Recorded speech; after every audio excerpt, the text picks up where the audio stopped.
All right, welcome to Cup Filler Friday. I am so excited to have you here. I'm Gina Sheeby with My Cup First.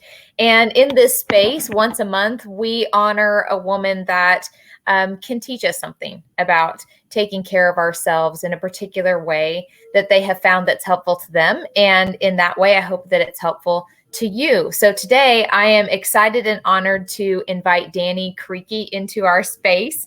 And she's going to get to sit here a little bit while I introduce her. I know that most of the women I interview are extremely humble and they hate this part. So it's okay if your face like grimaces, but it's also good for you to know these things about yourself. So Dani and I have known each other for a long time.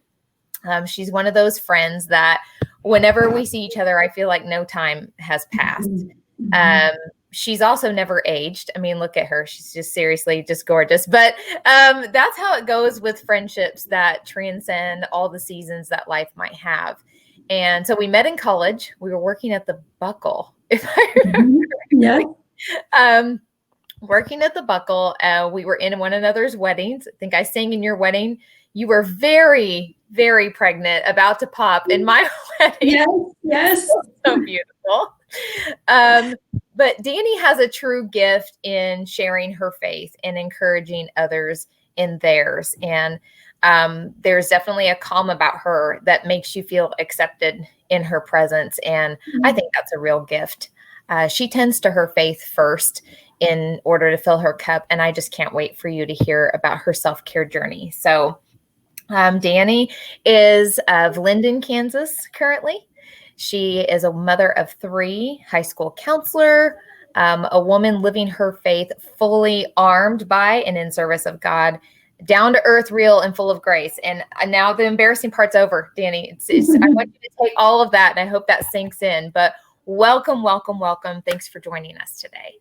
Thank you so much. It is such an honor to be on here, Gina. And I just thank you for inviting me. And I look forward to being able to share my heart. So, well, yay. I'm so glad you're willing to. So is there anything else we should know about you starting out? I know you've had a lot of experience in your faith and in ministry, and maybe we share that first and kind of talk about where you're coming from. Yeah. So I guess just as a starter, like as far as my faith is concerned, I grew up in the church, and but I really didn't know Jesus, I guess. So after having Kennedy, my first daughter, I remember looking at her and just thinking, oh my word, there's got to be more to life. You know, she's so precious, so beautiful. And that is really where my journey began. And so I feel like sometimes I'm different than everybody around me at times, in that I just dove into a relationship with him. And so I love to share that part, I guess, where I just connect with him in hopes that maybe other people would be able to connect in relationship with Jesus in a way that's beyond just the head knowledge, I guess, or just doing church, just going through the motions of doing church. And so that's really my ministry, is just I'm in love with Jesus. And I guess I just want to share that in hopes that other people might see him and want relationship with him. So I feel that going through the motions piece. And so I think that will resonate, honestly, with a lot of people.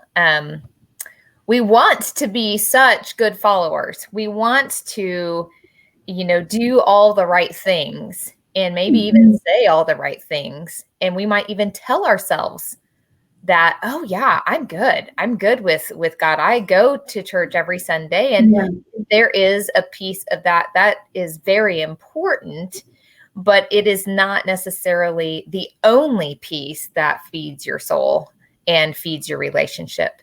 And so I'm really glad to hear you say that, because I think that is super important. So I feel like that's your passion. It is, yes. Where did this passion really start? In terms of, so you had Kennedy, you desired a relationship with that. Where is this passion gone in the daily, in filling other people in this way?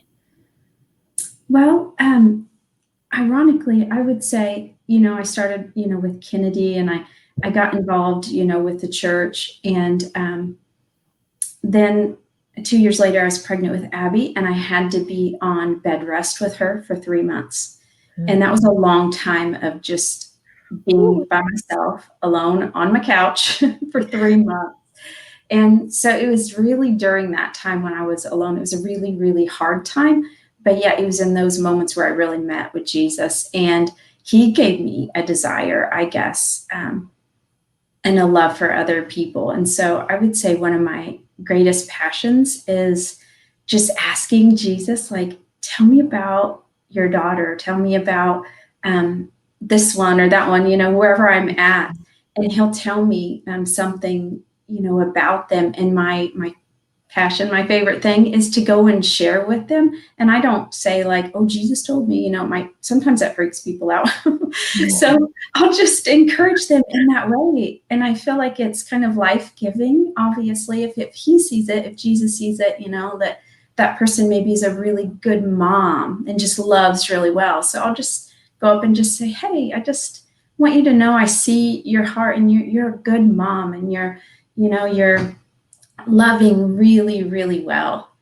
And just to encourage them in that way. And just, I guess it usually always hits a deep place, in their heart, and it blesses them. So I think that's really where my journey of wanting to bless others was, just being in his presence. And then he would begin to share his heart and his love for his kids. And then I grabbed a hold of that, I guess. And I want that. I want to overflow and bless others, and with his words, I guess, or the things that he sees about someone. Does that make sense? It does make sense. And it makes me think about, it's such a mindful way to be present with someone. Mm-hmm. That's what strikes me, is that in a practice, it's actually a work practice that I have, and it spills over into my regular life here, but it's just so silly. I'm going to sound like such an education nerd. But it makes me think about the 7 norms of collaboration. And one of our norms of collaboration is pausing and paying attention to yourself and others, and then kind of paraphrasing for them, mm-hmm. what you're saying, and it's intentional listening. It's really just and it's a way to be present in a conversation. Mm-hmm. And I think about how powerful would that be. I can see that filling my cup, is if I could intentionally think about what someone else in the conversation might be going through, or what mm-hmm. they may be feeling or thinking, and what am I paying attention to, and mm-hmm. am I listening? And so in this case, you're listening to what Jesus is telling you first, and then being able to act on that. But it's such an intentional practice. You've got to really mute yourself, and you've got to mute your thoughts, mm-hmm. and focus in on that person and be present in that moment. You're really loving them well in that moment. Mm-hmm. Oh my gosh. So that just, that struck a nerve with me. Man. Yeah, that's good. And I think as women, sometimes we tend to think of like, oh, sometimes, I guess me personally, I would think, oh, was I foolish? And how am I coming across to you? And if you're focused more on, how am I coming across to you, you kind of miss, mm-hmm. The opportunity to know their heart, or, because your mind is so focused on yourself. That's how I guess I used to communicate. Absolutely. So to be able to focus on somebody else, and what they're thinking, is important, and it's good. And it also takes kind of pressure off yourself, Yeah. Does that make sense? It does. It does. Just that being more outward instead of so inward. And mm-hmm. I feel like we're in a time of life where focusing inward is so easy. Mm-hmm. And I know I hate to say social media, but it does play a role in that inward focus. It can be such an outward service, and such a way to allow people to share the good, but mm-hmm. You're giving me a lot to think about. I knew you would. I knew you were going to push me. I appreciate that. So, can you remember a time? And so you shared about when you were pregnant with your second child. Do you remember a time where you struggled outside of that to take care of yourself? Um, what did that look like, and how did you find your way back? I would honestly say that it was this last year. So this last school year, I found myself. Um, I, as Gina said, I'm a school counselor, and I love my job. And I'm with K through 8, and so I get the little kids, and then I also get the middle school kids who sometimes will struggle with bigger issues, hard things, and that really hurt your heart. And then I have teachers sometimes that will come in and share, which I love, that they're able to come in and share. But I love getting up and going to work. I love my job.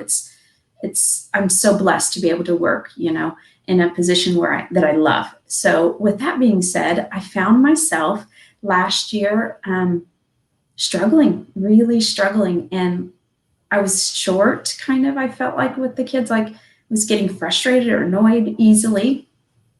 I was tired all the time. And I was thinking, what is wrong with me? I just need to, kind of suck it up here and just be thankful. Okay, I need to wake up every morning and just be thankful. I was trying to really push myself, to kind of get over myself, what's going on. And then I had a dream, actually, that all these people were coming into my classroom and they were dumping off really large furniture. And teachers would come in and they would dump off huge pieces of furniture. And I remember in the dream, I went to my husband, I'm like, you've got to come help me, come get the stuff out. Like, I can't have this stuff in my room and teach. Like, it's blocking the view and it's cluttering, the room. I can't have this stuff in here. And he said, I'm sorry, I can't. And I remember in the dream trying really hard to get all this furniture out of my classroom, and I couldn't. And I woke up from that dream and I was like, whoa, Lord, what was that dream all about? And he showed me that I had allowed people to come and dump their stuff off, which as a counselor, that's what you do. You come and you share and you share your heart. But I was taking it. I was taking their stuff on myself. And instead of, being a listener and helping in the way that I could, I was taking it on, and it was exhausting me, obviously. And so I think sometimes as a counselor or somebody that's in the helping field, it's easy to do that. We can take somebody's stuff on. And I was definitely doing that. And I think as women, sometimes we can find our value in fixing. And so it wasn't too long after that, actually, COVID hit and we were down and everybody was at home, and I had that quiet time. And so that's kind of how I found my way back from that, Gina, is I had downtime where I could really process and fill my own cup. And I started working out, which was so healthy for me. And I had extra time in prayer. But during that time in prayer, I felt like the Lord was just sharing with me that some of my value was in fixing. And I felt good, valuable when I was helping other people. And so I had an unhealthy kind of dependence on wanting to help or fix, and I would feel good about that. And so I was really taking on some of that. And so he helped me to separate that and know that my value first is in him as a daughter. And so I was able to let a lot of that go. And this year I'm approaching the year completely differently and not taking on other people's stuff. I'm there obviously to help, but it's not my responsibility to be their fixer, and my value's not in that. Does that make sense? Oh, it's hitting home pretty hard. Yeah, absolutely makes sense. I'm thinking of myself. I felt that in there when you were saying I found my value in fixing. I too was a high school counselor for 6 years, and Dani knows that. I loved the kids, loved serving in that way, but I too was taking on all of it and coming home and being a complete wreck for my own family. Mhm. That separation, that Mhm. what's the word my husband uses? I can't remember, but you categorize, or you put this in its place and you leave Yeah. it, you close the door, Mhm. and then you go home and I just wasn't able to separate very well. Yeah. Um, I'm also thinking of a couple of friends like you that are helpers. My Enneagram 2 people, if you are on the Enneagram, Yeah. Yeah. we are your helpers. And so in that Mhm. way, it can become unhealthy Yeah. and you don't have that separation. So I was writing all those things down that you were Yeah. saying, that being able to take it on. So now that you have found that, what is your practice on a daily basis? And I want you to speak to two things here. I'm thinking Mhm. about the self-care piece. What is your practice in self-care? I've heard you talk about exercise as one. Yeah. So good. Movement is so important. But then also in feeding your faith, if you had Mhm. 3 things to give yourself each day, what are those 3 things for you in your moment of self-care? Okay. So, number one is coffee. Coffee always, right? You gotta have coffee. Coffee and Jesus. Okay, so that doesn't count. I'm not going to include that. But really, girls, coffee, self-care, coffee, coffee and Jesus. Okay, so we can get better than that, right? Amen, Okay, amen, amen. right. I would say the biggest for me, honestly, is to be kind to myself. So for me, I over the years have been my own worst critic. Just hard on myself. I'm a bit of a perfectionist. And so in that, I pick out the imperfection and then I focus on that and magnify that. When you focus on it, it just seems to get bigger and bigger. And so in my own head, not even realizing it, because I'm a school counselor, I teach kids positive self-talk. But I find myself being my own worst critic, beating myself up. And so Yeah. I have determined that I am going to be kind to myself because honestly, there's been times when I've been more abusive to myself. I would never talk to somebody else the way that I've talked to myself, and I've paid that for that. Yep. And so I am determined to be kind to myself in my own thinking, and give myself grace, especially right now in these crazy times. Just Yeah. learning, I guess, to love myself, even like myself. And that's huge. It really is. Yeah. The next one, I think, is one thing that helps me do that, helps me kind of stay on track. And that is the Lord had told me that this year, really my voice. So your voice is really important. The things that you speak out, speaking truth, agreeing with truth. So that is kind of in line with the being kind to yourself, really, in that I choose to get up every day with my coffee in Jesus, and I speak truth over myself and over who I am. And so as I'm drinking my coffee and I wake up in the morning, I just sit in the presence of Jesus and I just say, thank you that you adore me. I am completely adored by you. I'm a daughter and you delight in me. I am confident. I am bold. I am fearless. And I just speak this truth and I agree with it. So it's one thing to speak it, but I'm learning to really agree with it and say, Jesus, this is who you say I am. So I'm going to agree with who you say I am. And then you're empowered by that truth. And then Yes. you're kind to yourself. At least I am kinder to myself. Like I Yes. want to think, I want to think what he thinks of me. I can't afford to have any thought in my head that's not of him towards me. Yeah. The enemy tends to beat me up, my own thoughts and who I am, and point out like accusations or critical things. And I'm just learning to be like, no, I'm not going there. And I'm going to agree with truth. So those are 2. And the third one, actually, at the beginning of the year, in January probably of this year, the Lord had said to me, there is no room for fear this year. No room. And so for me, I have to make a conscious effort to not allow anxiety or fear, fearful thoughts or fearful, because sometimes you can fall into fearful thoughts or what if, or, different, those thoughts just take me off. They get me off into a ditch where I just kind of can go over and over in my mind, those fearful things. And instead I'm focusing just on the promises of God. Okay, in this situation, not going to fear. I'm going to believe this truth. And then it kind of gets me back on the right path and on the road.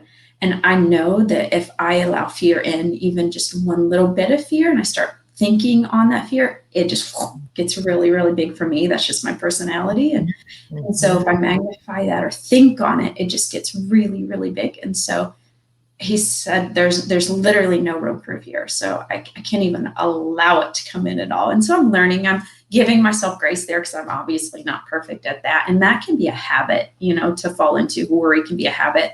And so I'm breaking that habit of worry or fearful thinking. Does that make sense? My husband calls it the deep, dark tunnel for me. It's a deep, dark tunnel for me. And I just go right down that tunnel, and I can't see it any other way. I get complete tunnel vision in that moment. And I think that's why it's so important. Like for me, that's self-care. It's caring for myself, not to go into that ditch or that tunnel. And it's also a better way to love on the people around you. Because when I'm in that tunnel, I am not my best self for them at all. In fact, they see the absolute worst that nobody else sees. Yes, I agree. And I usually can't see beyond myself in that moment. No. Oh gosh. Yeah. It's an ugly thing. It's an ugly thing. So the being kind to yourself and the positive self-talk. I practice this every morning. I have learned that when I sit in silence to give myself affirmation or to choose my thoughts in the day, it does take a super conscious effort. I had read a statistic last week, and I shared about it, but it was about how we have about 60,000 thoughts a day.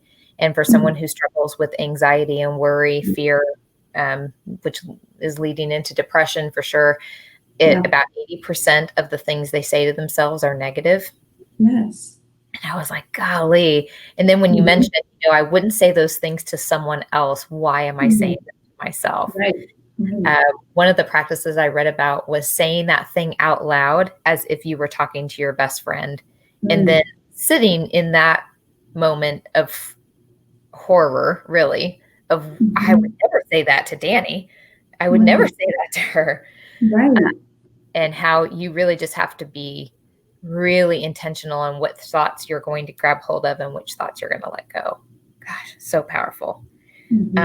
Those affirmations you just spoke, I'm going to go back and rewatch and write it all down, because I think I do have an affirmation moment in my morning, and it is very powerful. Such a great way to start your day with just encouragement, because everybody's going to have, the world's going to criticize plenty during the day. So like harm yourself.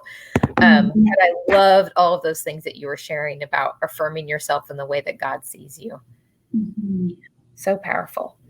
And no fear this year. Oh man, if there was a year that we should not have fear, this is it. And I know in the school front, things are so hard and things are difficult for so many, not just in work and at home and just in all spaces. There's been a level up of difficulty, and I love that as well. Just so rich, everything you're sharing. Thank you so much, Dani. Yes, definitely. I think you can get really caught up in the fear that is around you too, especially if you're a feeler. You're somebody that kind of can feel the atmosphere, the things that are going on around you. And so I've learned to really separate myself and just say, Jesus, like, show me this from your perspective. Let me see it so I can see it from your perspective, looking down, as opposed to, viewing it from the news or, what else is going on from people's opinions or.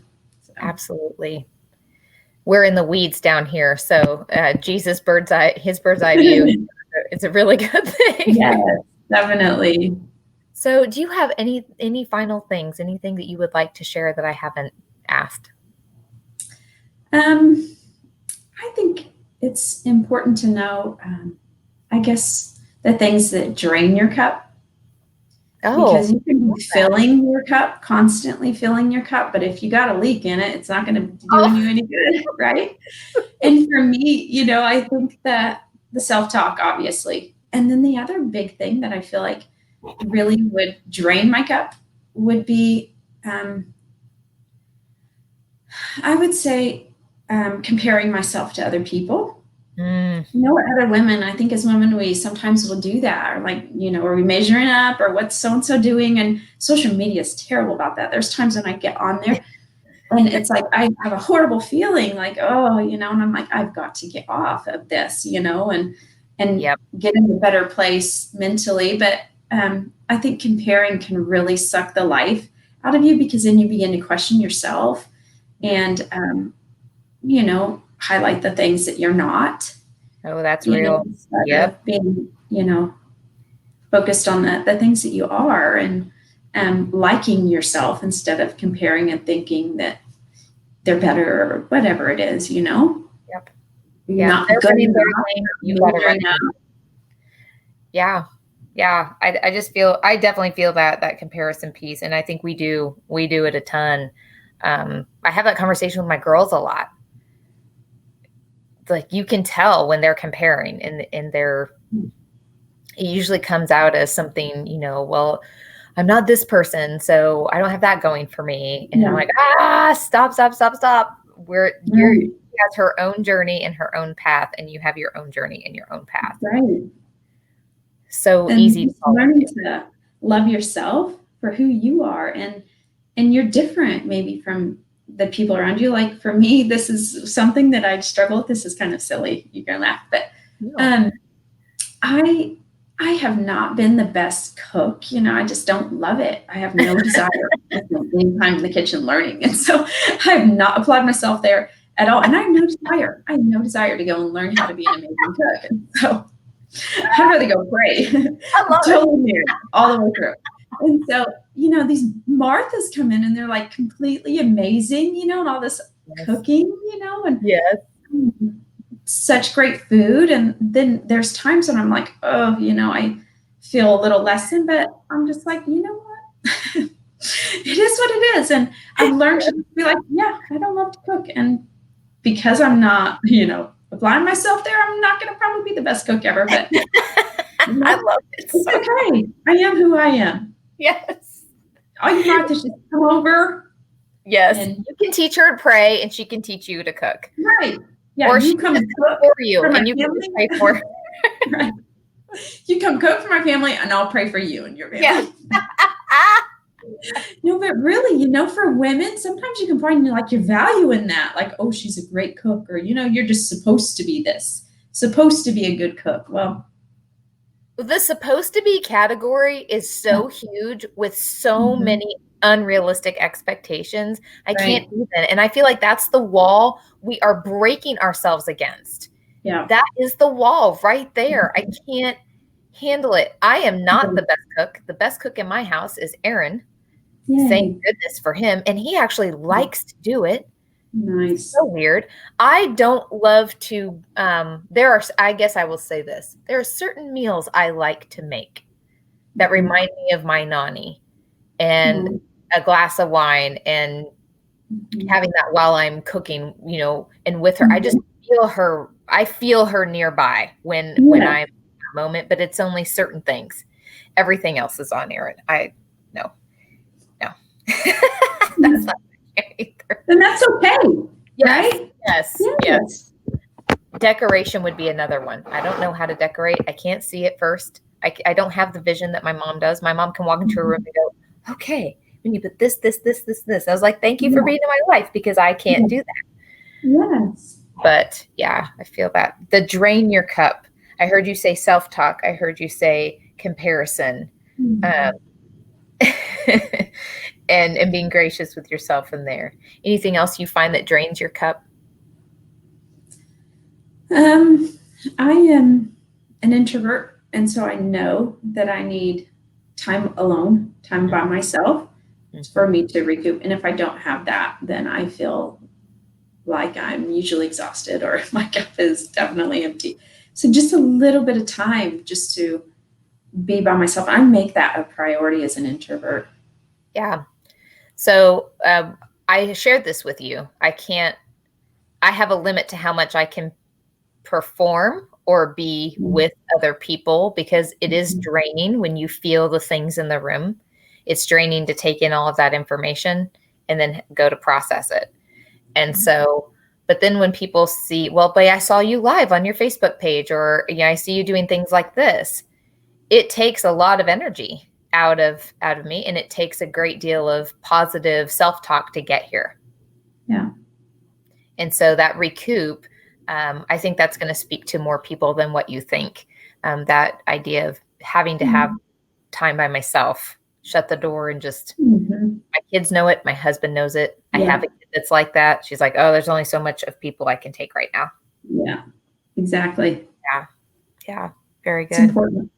It is. Dani, I have learned so much from this brief 30 minutes I've spent with you. And just like I've learned so much from you over, gosh, how many years? 25 years of having you as a friend and following your life and knowing what you have to give to the world is so special. I'm just lucky to call you my friend. I appreciate you in so many ways. Dani, you are leading a charge of just coming back to the table. You can follow her page on Facebook. I will link it into everywhere that I share this. But her Come to the Table page is a place of inspiration. I think that you will find yourself there in many ways. I'm thinking of the ladies in my group here that follow this, and I think that they will find a great amount of inspiration there and just things to think about as we go about our daily practice. So appreciate you being bold and confident in sharing that, being willing to put your faith in a space where others can learn too. It's so critical. So thank you so much. Thank you. And thank you for all that you do, Gina, and, wanting to encourage women. It's very powerful. So thank you for giving yourself and giving your time to this. Well, I hope it's helpful to somebody else. It is. Keep doing it. Don't stop. All right. I'm going to have you stay on here for a moment, but I'm going to end this for everybody else. All right. Bye, everybody.